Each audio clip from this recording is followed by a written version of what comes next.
Olá pessoal, tudo bem? Sou o professor Rodrigo Fraga, professor de Física, e hoje eu vou fazer a resolução da prova da UFMS de 2020, certo?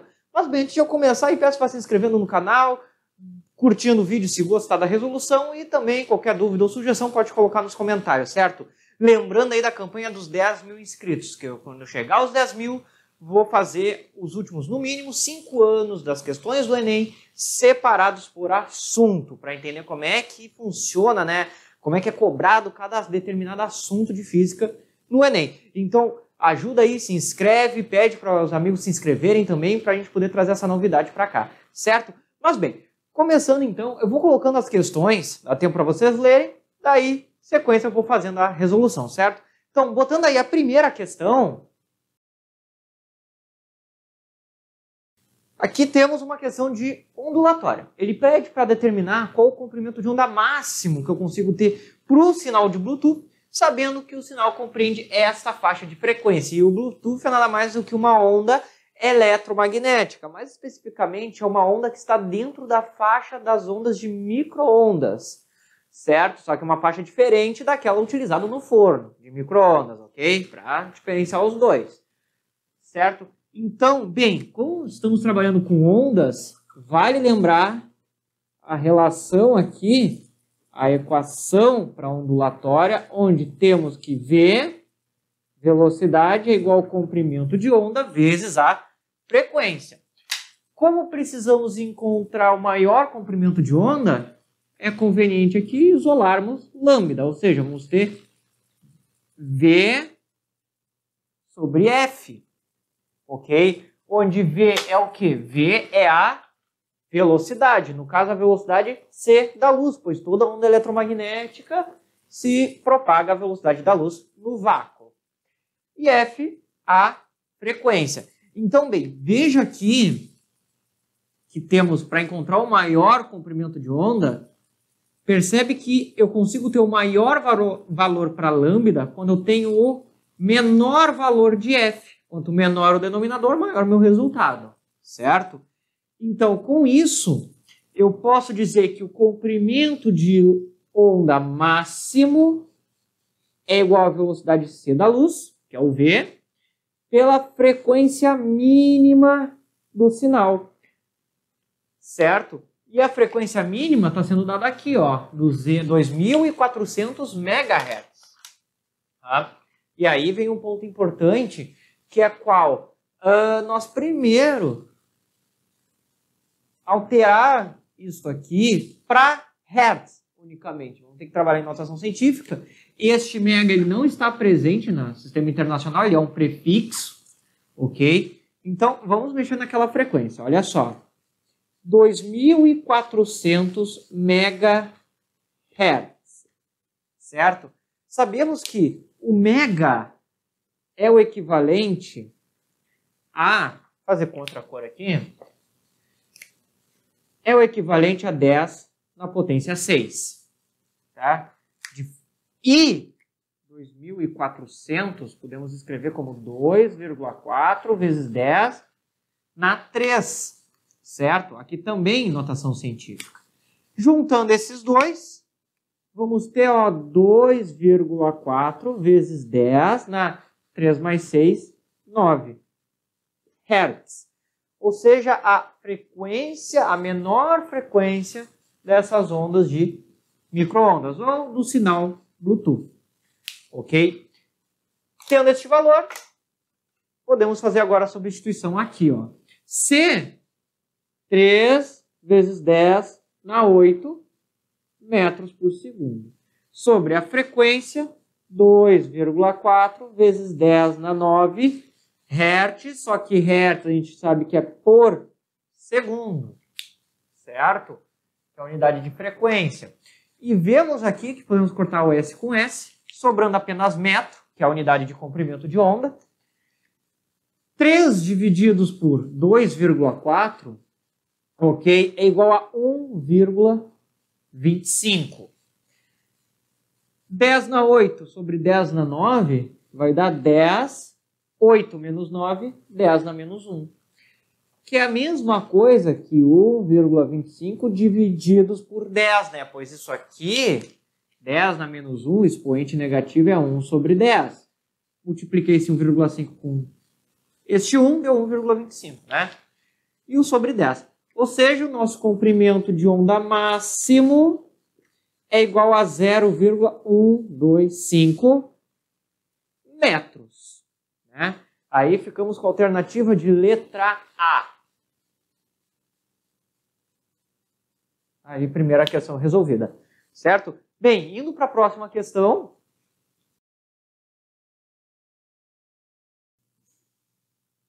Bem, pessoal, uma questão falando sobre potência mecânica, basicamente, certo?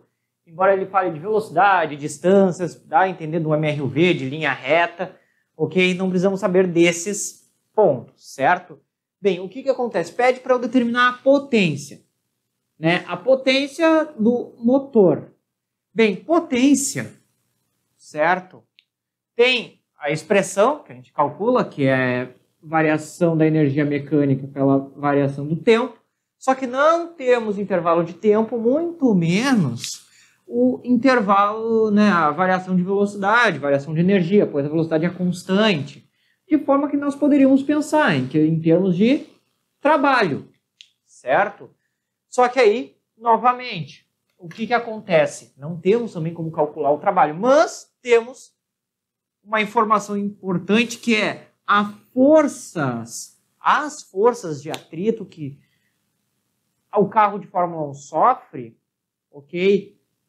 No sentido oposto, é de 9,9 kN, né? E bem, para eu manter essa velocidade constante com essas forças, somente se, né, o motor, com a superfície, com os pneus, consiga aplicar uma força, né, que eu vou chamar de FM, força motora, de igual intensidade, né, igual modo, certo? E bem, o que acontece? Temos um cálculo de potência, tá, para uma situação específica, que é esta aqui, onde a potência de uma força motora, numa situação onde eu tenho uma velocidade constante, que é o que está acontecendo. Eu tenho uma força motora, eu tenho que ter para, né, contrabalancear com essa força de atrito, para manter a velocidade constante, porque se só existe essa força, essa velocidade é para ir diminuindo de módulo até o carro parar, né? Mas tem que ter um motor mantendo ali o carro em movimento. Essa força motora, essa potência motora é igual ao produto da força que ele aplica vezes a velocidade que ele se mantém. E isso para a situação específica onde eu tenho o quê? Uma velocidade constante, ou seja, eu não tenho aceleração, né? E aqui eu estou calculando a potência do motor, não a potência da força resultante. A potência da resultante é zero, pois não tem mudança aqui de velocidade, certo? Mas aí a potência da resultante eu ia ter que subtrair a potência do atrito com a potência do motor, né? Mas bem, temos aqui essa situação. Só que, porém, antes, temos que fazer dois ajustes, que são quais? Um deles é na velocidade, que está sendo dada em quilômetros por hora. Essa velocidade temos que trocar para metros por segundo, precisamos trabalhar no sistema internacional. Então, para isso, multiplicamos pelo fator de conversão, né? Ou pela regra de 3, ou faz aquela divisão por 3,6, né? Mas bem, eu gosto de trabalhar dessa forma. 1 metro por segundo é igual a 3,6 quilômetros por hora. Certo? Que vai acarretar na divisão. Só que essa divisão vai dar uma dízima periódica. Vai dar aqui, se fizer essa divisão, né? Vamos achar 66,6, por aí vai, né? Mas bem, vamos aproximar isso aqui, certo? Como temos dois algarismos significativos, vamos deixar assim, 66 metros por segundo. Tá? O outro ponto é com a força, né? A força motora, que é igual à força de atrito em módulo. Ou seja, força potência motora é igual a 9,9 kN, só que esse quilo aqui, ó, é um prefixo, significa 1000, ou 10 na 3. Mas como as respostas estão todas ali com zeros, vamos deixar em 1000. Ou seja, isso aqui é 9.900 newtons. Então, eu multiplicando esses dois valores para encontrar a potência motora, o que eu vou ter? A força, que é 9.900 vezes 66. Tá? Aqui, né, as unidades são newtons daqui e da velocidade de metros por segundo, que, como está todo em sistema internacional, vai sair em watts a nossa resposta. Certo? Claro, aqui dá para fazer uma aproximação, porque fazendo essa multiplicação, né, fazendo a multiplicação de 9.900 com aquele 6,66666, vamos achar 66.666, por aí vai. Né? Então a gente arredonda isso aqui, vai dar um valor aproximadamente, e a questão ainda pede para fazer uma aproximação. Né? De fato que a gente poderia aproximar isso aqui para 10 mil. Okay? Então isso aqui vai dar o valor mais próximo das alternativas de 660 mil watts. Né? O que eu fiz aqui? Para evitar de fazer tantos cálculos como temos as alternativas, isso aqui eu fiz uma aproximação. Levei para 10 mil. A questão pede para aproximar. É a última palavra que ela diz, aproximadamente. Então arredonda. Daí fica bem mais fácil, né? 10 mil por 66, 660 mil. Da alternativa de letra A. Não é letra A ali, peço desculpa, é letra B. A letra A é da questão anterior. Letra B. Certo? Bem, indo para a próxima questão.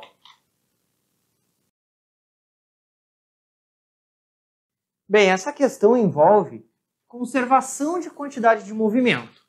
Okay? Podemos usar isso para determinar a velocidade de recuo do rifle, que é pedido na questão. Mas não só a quantidade de movimento, mas conservação, como eu falei. Então, vamos partir da ideia de que a quantidade de movimento final é igual à quantidade de movimento inicial.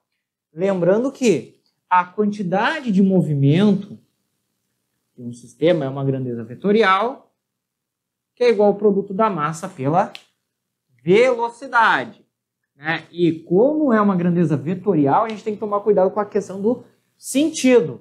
Né? Para onde é que aponta cada um dos vetores velocidade nessa situação. Então, para isso, vamos, por conveniência, não tem problema, pois como a questão pede módulo, podemos colocar qualquer sentido. Mas, por conveniência, tá? Por convenção usual mesmo, para a direita vai ser positivo. Ou seja, esse VR aqui, o do rifle, vai ser negativo aí o valor que a gente vai encontrar, né? Em termos de vetores, mas vamos consertar isso no meio do caminho, não tem problema, ok? Bem, na situação final, nós temos a quantidade de movimento do rifle, devido à velocidade de recuo, mais a quantidade de movimento do projétil. Só que, na situação inicial, não temos velocidade um em relação ao outro. Os dois estão parados, é após o disparo que ocorre o movimento. Então, na situação inicial, nós temos o valor 0. De forma que, se isso aqui são grandezas vetoriais, um tem que ser o negativo do outro. Né? A gente pode escrever isso aqui direto, dizendo que a quantidade de movimento do rifle é igual ao negativo da quantidade de movimento do projétil. Certo? Claro, em termos de vetores, mas agora em termos de valores numéricos, podemos direto dizer que o módulo da quantidade de movimento do rifle tem que ser o módulo da quantidade de movimento do projétil. Né? Claro, eu trabalhei aqui com essa questão de vetor só para lembrar a questão do sinal. Mas daqui para cá, tá, tirei só a flechinha ali de cima. Mas é que daqui eu saí da questão de vetor, ou seja, de me importar com sentido, e passei a tratar apenas os módulos, que neste caso, como os dois devem ter o mesmo módulo, só que sinais opostos, eu posso fazer essa igualdade direto. Né? Bem, então daqui vamos ter o seguinte, massa do rifle vezes a velocidade do rifle igual a massa do projétil vezes a velocidade do projétil. Né? Temos essa igualdade aqui. Antes de fazer as substituições, temos algumas alterações importantes aqui a fazer. Uma delas é aqui o seguinte, ó. Temos este valor 0,049, sendo que a questão está pedindo para aproximar. Achar o valor mais próximo. Então, não tem o porquê, no meio de uma prova, querer fazer algum cálculo que envolva um número desses. Então, um número quebrado já tem vírgula, daí ainda mais quebrado, complica mais e assusta, né? Isso aqui pode ser arredondado, deve ser arredondado, e vamos arredondar para 0,50 ou 0,5, né? Quilogramas. Ok? Pois aí temos um número um pouco mais tranquilo de se mexer. Claro, fazendo esse arredondamento, nosso resultado vai ser um pouco fora, vai ficar um pouco afastado do resultado, né, verdadeiro ali, mas vai continuar perto da nossa resposta. Então a gente chega na alternativa mais próxima. E aqui devemos transformar de quilômetro por hora para metro por segundo. Claro, como a gente já fez na questão anterior, que essa conversão é uma divisão por 3,6, aqui já vou dar direto a resposta. Vai ser 750 metros por segundo, né? Fazendo a divisão por 3,6. Então, esses são os resultados de massa e velocidade que irei usar na questão, certo? Então, bem, partindo daqui, ó, a massa do rifle é 4 kg, vezes a velocidade do rifle, que irei encontrar, igual massa do projétil é aquele valor, ó, 0,05 kg, vezes a sua velocidade, 750 metros por segundo. Uma coisa que podemos fazer é, como temos o quilograma dos dois lados, podemos cortar, né? E veja que vai sobrar a unidade em metros por segundo, que é o que estamos esperando na questão.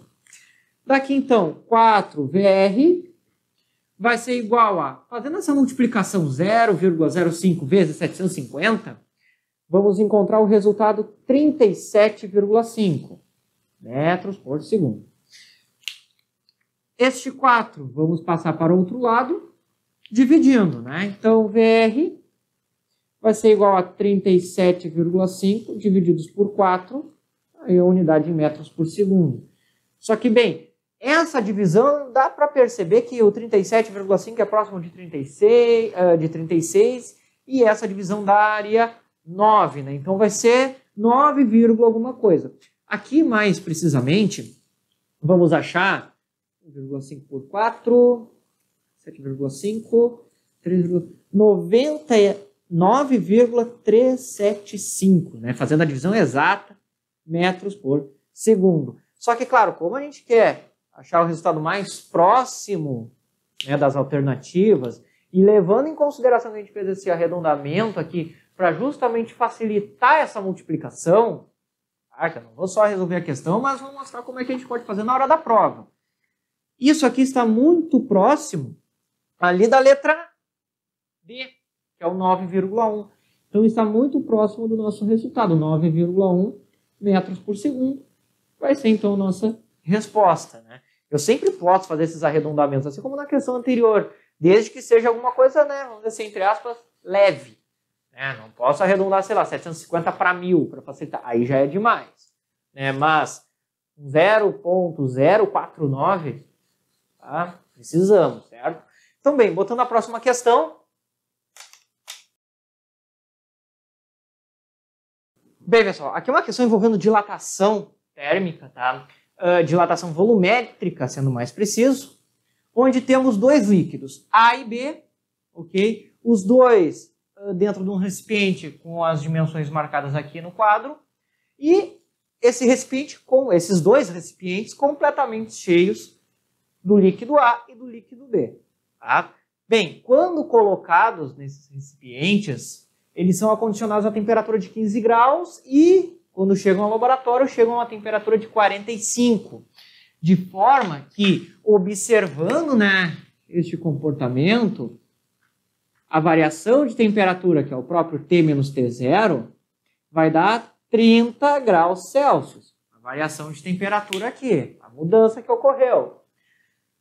Bem, com essa variação vai haver o processo, né, o fenômeno de dilatação térmica. E a variação de volume, ou seja, a dilatação volumétrica que ocorre, é igual a volume inicial vezes o coeficiente de dilatação, que é dado na questão, que para A e para B são esses dois, vezes a variação de temperatura. Certo? Então, o que nós devemos fazer? Achar os valores de ΔV para A e B e ver, né, qual das alternativas corresponde. Só que, bem, nas alternativas, vemos que temos as unidades de litro e mililitro, né?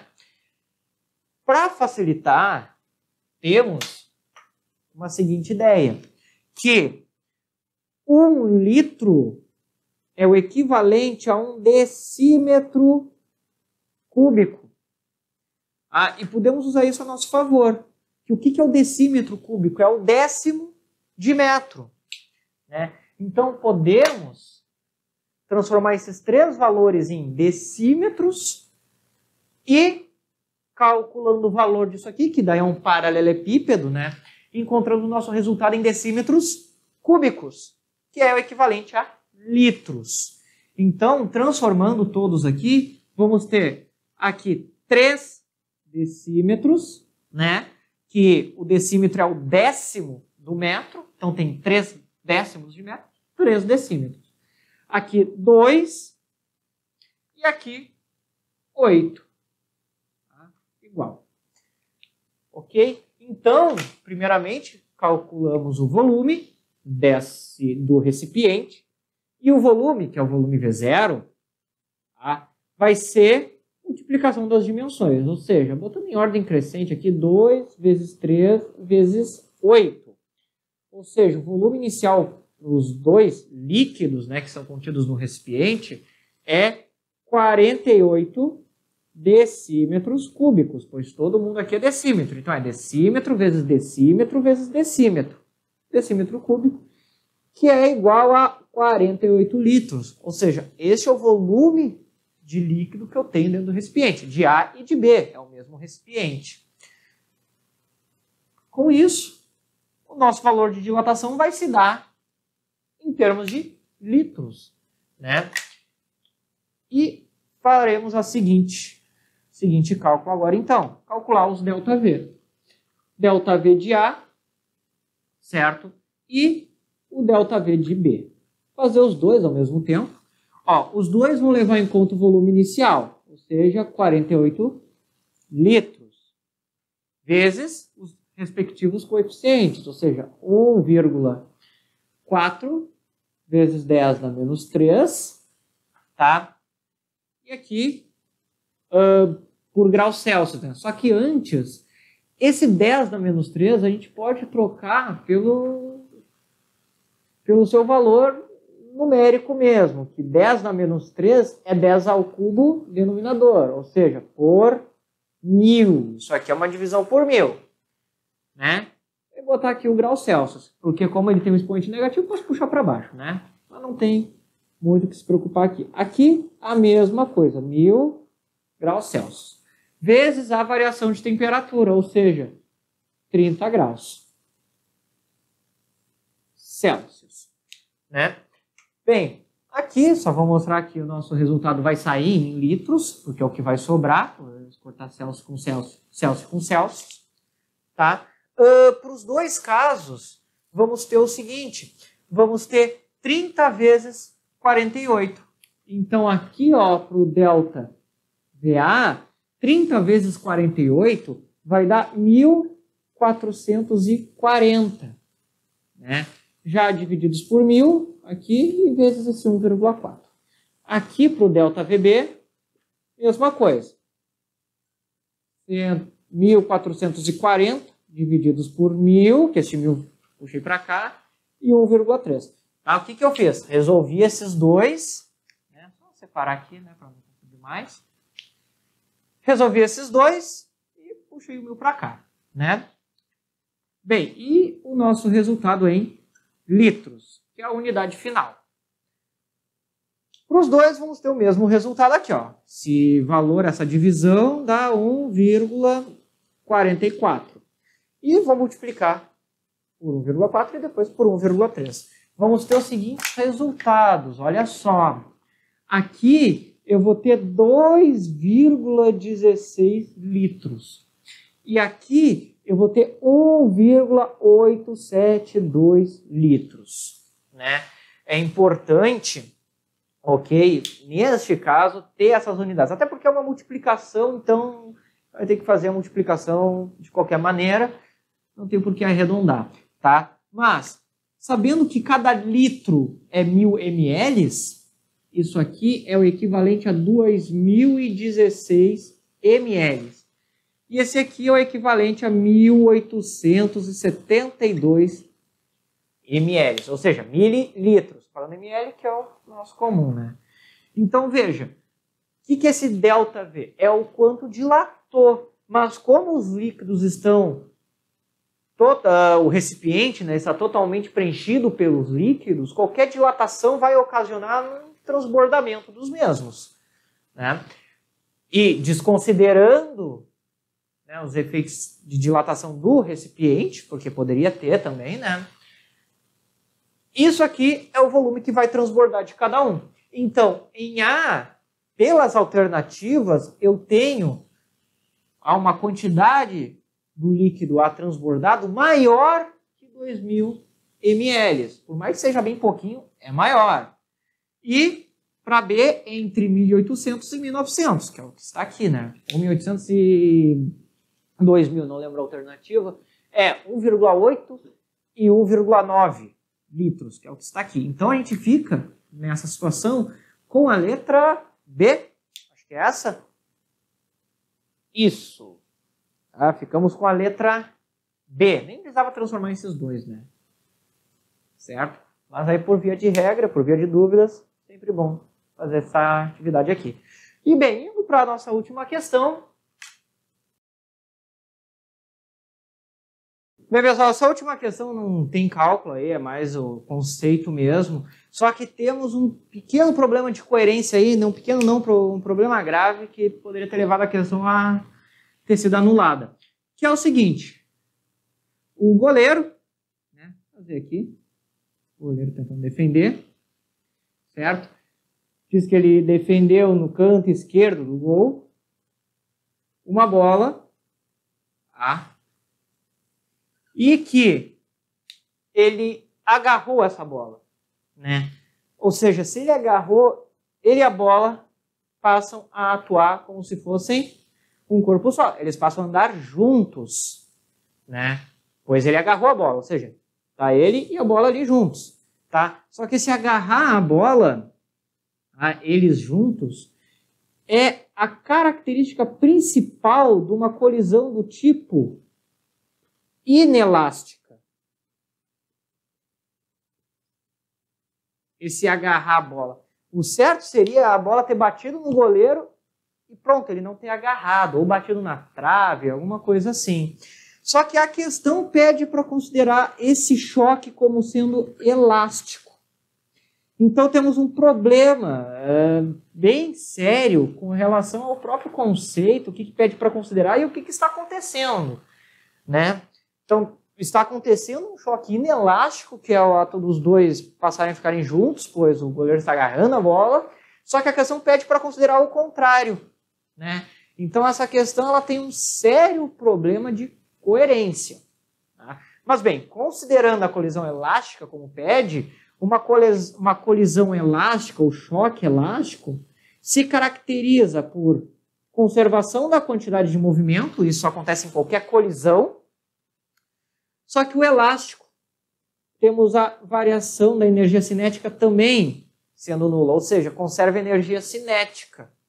Tá? Então temos conservação de momento linear, que é um outro nome para a quantidade de movimento, e temos conservação de energia cinética. Aí teríamos a resposta à letra E, né? Momento linear e conservação de energia cinética. Só que, bem, o que acontece? Como o goleiro agarrou a bola e está junto com a bola, os dois, né, são como se fossem um corpo só, os dois possuem a mesma velocidade, considerando essa colisão inelástica, na colisão inelástica eu não tenho conservação de energia cinética. Né? Na verdade, eu tenho a maior perda possível de energia cinética. Então temos essa incoerência e tentar interpretar o que está acontecendo aqui de fato, que é uma colisão inelástica, né, poderia nem ter dito para considerar elástico. Houve um choque. O que acontece? E tivesse alternativa conservação de momento apenas, estaria certa, a questão estaria sendo bem feita, com uma boa aplicação. Só que ele dá uma situação de inelástica e pede para considerar o oposto. Ou seja, falta coerência aí nessa questão, né? Mas bem por via de regra, pelo gabarito oficial e pela consideração que pede para ser feito, resposta letra E, mas fica esse detalhe, certo? E bem, essa foi a resolução das questões da prova de física da UFMS, certo, de 2020. E bem, espero que tenham gostado. Se gostaram, né, deem um curtir, se inscrevam no canal, peçam para os amigos se inscreverem. Qualquer dúvida ou sugestão pode colocar nos comentários, vou ficar feliz em anotar. E bem, pessoal, desejo a vocês bons estudos e até a próxima!